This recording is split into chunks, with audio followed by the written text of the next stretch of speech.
गैर की भांति अपने जीवन को व्यतीत करना चाहते हैं,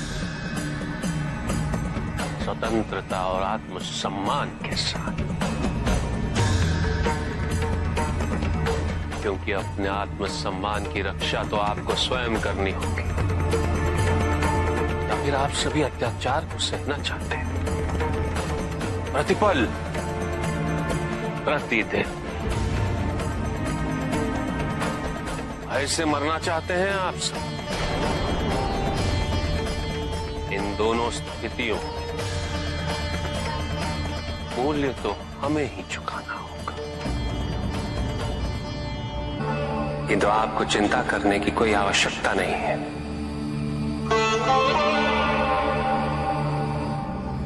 आप तो संसार के सबसे धनी व्यक्तियों में से एक हैं। आपका ज्ञान ही आपकी पूंजी है।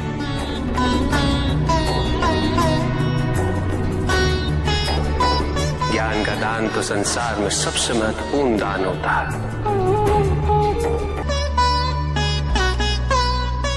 और ये निस्वार्थ सेवा संसार पे बहुत बड़ा उपकार है। प्रत्येक समाज में ये विद्वानों का दायित्व बनता है कि वो निर्भीक होकर अपने समाज को उचित दिशा दिखाएं, समस्या का समाधान करें और प्रत्येक नागरिक को शिक्षा का अधिकार दिलाएं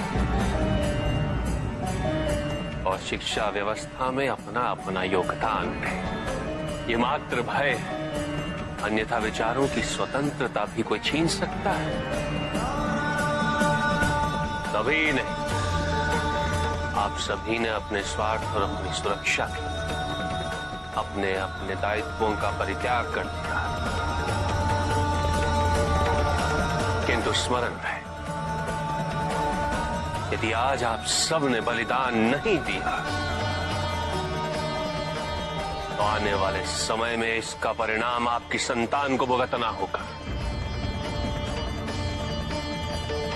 आपकी आने वाली पीढ़ी को भुगतना होगा। जिस मन पर शब्दों का आक्रमण हो, मन तो निरंतर एक खोज में खोया रहता है,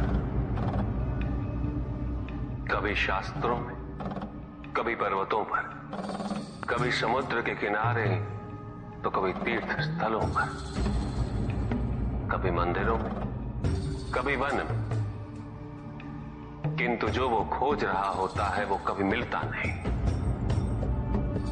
क्योंकि मन तो अभी भी स्थिर नहीं। वो व्यक्ति जहां भी रहे पुत्र, जहां भी जाए और जहां भी खोजे। तुमने भी सदैव शब्दों पर ध्यान दिया है कार्तिक, भले ही वो मेरे शब्द हो या किसी और की। तुम्हारी प्रतिक्रिया तो उन शब्दों पर ही आती, और जो मन केवल शब्दों को सुनता है वो उसके निहित अर्थ से स्वयं वंचित रह जाता। शब्दों की सत्यता को समझने के लिए, उनकी अनुभूति के लिए मन में शांति के साथ साथ रिक्तता भी अनिवार्य है, शून्यता भी अनिवार्य है। मन में इतना स्थान होना चाहिए पुत्र कि वो शब्दों के परे पहुंचने की यात्रा कर सके, किंतु मन कभी शून्य नहीं रहता, रिक्त नहीं रहता। वो सोचता है कि शब्दों का आधिक्य ही ज्ञान अर्जन है, शब्दों से ही ज्ञान है, इसलिए शब्दों का संचय करता रहता है। मन ये नहीं जानता कि परम ज्ञान तो शब्द अतीत है, एक अनुभूति जिसे शब्दों से बांधना असंभव है। शब्दों का अपना मूल्य क्या है कार्तिक? कुछ भी नहीं। जब भी कोई ईश्वर का नाम लेता है तो क्या ईश्वर मात्र एक शब्द में ही सीमित हो जाते? नहीं, यहां शब्द सत्य नहीं, सत्य है वो अनुभूति जो इन शब्दों में विद्यमान है। यदि शब्द ही सत्य होते तो मात्र भोजन कह देने से व्यक्ति की क्षुधा शांत हो जाती। इसीलिए महत्ता शब्दों की नहीं पुत्र, उस अनुभूति की है जो उन शब्दों से संबद्ध है। यदि शब्द नहीं भी होते तो वे ईश्वर अवश्य होते। यदि शब्द नहीं भी होते तो सुख और दुख की अनुभूति अवश्य होती। जल की शीतलता की अनुभूति होती, सूर्य की ऊष्मा और चंद्र की शीतलता की अनुभूति होती, प्रेम की अनुभूति होती।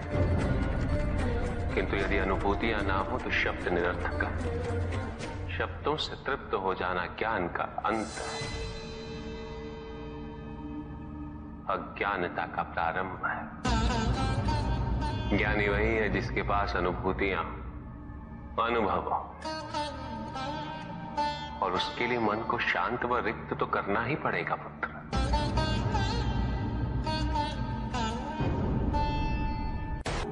व्यक्ति यदि ये सोचे कि उसके दुख का कारण कोई और है तो वो सुखी कैसे रह पाएगा? यह असंभव है, क्योंकि दूसरों को परिवर्तित करना उसके वश में नहीं। वो तो केवल अपने आप को परिवर्तित कर सकता है। यही एक स्वतंत्रता है उसके पास। जो पीड़ा है, जो कष्ट है, वो व्यक्ति के अपने फल है, अपने निर्णय के फल। और जिस दिन वो अपने निर्णय परिवर्तित कर ले, उसी दिन उसके जीवन में परिवर्तन भी आ जाएगा। श्री कृष्ण ही सत्य है, संपूर्ण सत्य।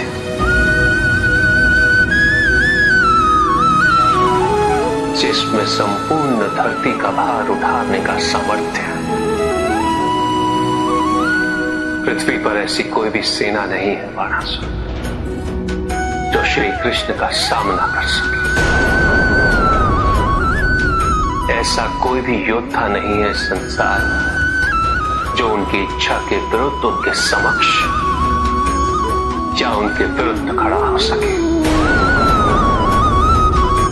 भले ही वो योद्धा कितना ही शक्तिशाली क्यों ना हो, भले ही उसकी सहस्त्र भुजाएं क्यों ना हो,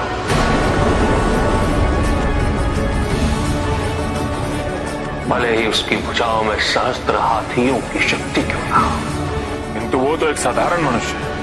श्री कृष्ण को पूर्ण रूप से केवल वही समझ सकता है बाणासुर।